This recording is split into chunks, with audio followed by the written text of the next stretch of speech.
बिस्मिल्लाहिर्रहमानिर्रहीम। अस्सलाम वालेकुम जी नाज़रीन, मैं हूं हकीम मोहम्मद अहमद और आप मेरा यूट्यूब चैनल देख रहे हैं अहमद हेल्थ टिप्स। आज की हमारी ये जो वीडियो का टॉपिक है बहुत ज्यादा अहम है। खवातीन का बहुत ज्यादा अहम क्वेश्चन किया जाता है। वो कहती है कि सर हमने वक्त के ऊपर रिलेशनशिप बनाया, यानी कि हम मिस्त्री भी हमने वक्त के ऊपर कर ली, और जैसे आप बताते हो कि हमने 15 मिनट का रेस्ट किया कि ताकि वो जो मवाद हो वो बाहर की तरफ ना निकले, और हमने वैसे ही रेस्ट किया और मवाद भी बाहर की तरफ नहीं निकला, और उसके बाद भी फिर हमल क्यों नहीं हुआ। तो इस वीडियो के अंदर मैं आपको 2 से 3 ऐसी साइंटिफिकल रीजन बताऊंगा जिसकी वजह से आपका हमल नहीं होता। सबसे पहले हम स्टार्ट ही समझ लेते हैं। जब मेल एक दफा एजैकुलेशन करता है, यानी कि जब मेल का एजैकुलेशन होता है तो तकरीबन 8 मिलियन जो स्पर्म्स होते हैं वो एक दफा के एजैकुलेशन से यहां से एंट्री करते हैं। यानी कि एंट्री पॉइंट, ये आपका एंट्री पॉइंट है, ये जाए मखसूसा, यहां से वो एंट्री करते हैं, और ये जो स्पर्म्स होते हैं यहां से गुजरते हुए इन्होंने आगे जाना होता है। पूरे रिप्रोडक्टिव सिस्टम को समझिएगा तसल्ली से। जैसे एजैकुलेशन हुआ, यहां से स्पर्म्स गुजरे, यहां पर जो जाए मखसूसा है, अगर इसका पीएच लेवल ज्यादा होगा तो ये स्पर्म्स यहां पर ही मरना शुरू हो जाएंगे। आपने ये काम मुकम्मल कर लिया, स्पर्म्स यहां पर ही मरना शुरू हो जाएंगे, ये पीएच लेवल ज्यादा होने की वजह से। अगर आपका ये मसला है पीएच लेवल ज्यादा आ रहा है तो मैंने इसके ऊपर एक वीडियो बनाई है इनफ्यूजन वाटर के ऊपर, वो आपको ऊपर आई बटन में नजर आ रही है, वो आप देख लीजिएगा। अब मसला ये है कि अगर ये बिल्कुल ठीक है, कोई मसला नहीं है, अब बात आ जाती है कि यहां से स्पर्म्स आगे गुजरने हैं।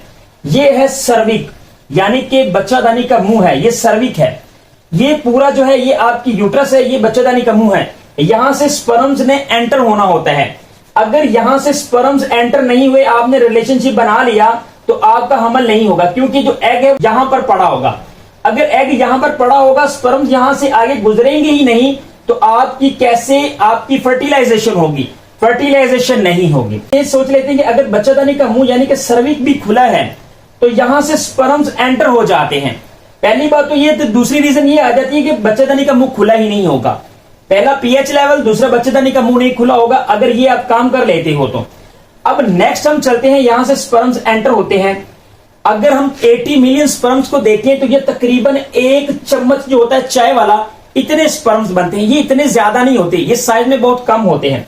जैसे ही स्पर्म्स आगे की तरफ जाते हैं, आपने मुख्तलिफ वीडियोस के अंदर भी देखा होगा कि ये स्पर्म्स आगे की तरफ ट्रैवल करते हैं। ये यूट्रस है आपकी, जैसे ही आपकी ओवुलेशन होती है यहां से स्पर्म्स एंटर होना शुरू हो जाते हैं, क्योंकि ओवुलेशन जब होती है तो बिल्कुल छोटा सा थोड़ा सा समझो है बच्चादानी का मुंह खुल जाता है, ज्यादा नहीं खुलता, 1 फिंगर जितना नहीं खुलता। तो जैसे ही स्पर्म्स यहां से एंटर होंगे, कुछ स्पर्म इस तरफ चले जाएंगे, कुछ स्पर्म इस तरफ चले जाएंगे, यानी कि फॉलोपियन ट्यूब्स के अंदर चले जाएंगे। यहां से अगर यहां पर एग अवेलेबल होता है, मिसाल के तौर पर यहां पर अगर एग अवेलेबल होता है तो ये इसको फर्टिलाइज करने की कोशिश करेंगे। अब मसला कहां पर आता है कि ये जो फॉलोपियन ट्यूब्स होती हैं, यहां से फॉलोपियन ट्यूब्स ब्लॉक होती हैं। अगर यहां से फॉलोपियन ट्यूब्स ब्लॉक होंगी, अगर आपने ये काम मुकम्मल भी किया होगा तो आपका कोई फायदा नहीं है। यहां से स्पर्म्स ऊपर की तरफ आएंगे, यहां पर फिरते रहेंगे, और यहां से ट्यूब्स ब्लॉक है, यहां पर एग पड़ा हुआ है, आपका हमल नहीं होगा। अगर यही आपकी ट्यूब ब्लॉक है, अक्सर आप क्वेश्चन करते हो कि अगर एक ट्यूब सही है एक खराब है तो हमल हो सकता है। अब एग तो आपका यहां पर पड़ा हुआ है, ये ट्यूब भी आपकी खराब है, तो डेफिनेटली आप कंसीव नहीं कर सकते। आपको इस चीज का नहीं पता कि कौन सी ट्यूब्स के अंदर जो है वो आपका हमल होगा। ये जो ट्यूब्स है यहां पर ब्लॉक नहीं है और एग यहां पर पड़ा हुआ है, अंडा यहां पर पड़ा हुआ है, तो ये स्पर्म्स इधर भी जाते हैं इधर भी जाते हैं। तो खुशकिस्मती से आपका एक स्पर्म इस ट्यूब से गुजरता हुआ इस एग को फर्टाइल कर देगा। जब फर्टाइल कर देता है तो आपका हमल हो जाता है, अगर ट्यूब्स की ब्लॉकेज नहीं होती। मसला ये है, ये 3 ऐसी रीजन है। एक तो पीएच लेवल ज्यादा होगा तो आप कंसीव नहीं कर पाओगे, दूसरा सर्विक का मुंह खुला नहीं होगा तो आप कंसीव नहीं कर पाओगे, इसके अलावा अगर फॉलोपियन ट्यूब्स बंद हैं तो आप कंसीव नहीं कर पाओगे। ये 3 ऐसी रीजन थी।